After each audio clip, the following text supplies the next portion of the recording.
હું 100% ગેરંટી આપું કે તમે આ શાક જોડે 2 રોટલી વધારે ખાશો. તો પહેલા આપણે ફણસને ધોઈને કાપી છાલ કાઢી અને નાના નાના ટુકડા કરી લેશું.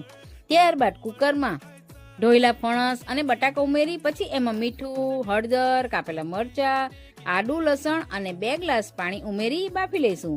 બફાઈ જાય ત્યારબાદ એક કડાઈમાં તેલ, થોડા આખા મસાલા, કાંદા ઉમેરી તેમાં 1 ચમચો સ્પેશિયલ મસાલો, 1 ચમચી હળદર, ધાણા જીરું, મીઠું, મરચું ઉમેરી સારી રીતે મિક્સ કરી લઈશું. ડિટેલ રેસીપી મેં ટાઇટલ પાસે મૂકી છે, જલ્દીથી જોઈ લેજો. હવે ટામેટાની પ્યુરી ઉમેરી 5 મિનિટ ઢાંકી મૂકીશું.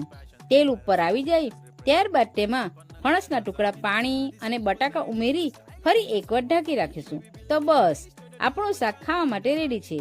આ રીતે બનાવી તમારા ફેમિલી મેમ્બર્સને જરૂરથી ખવડાવજો.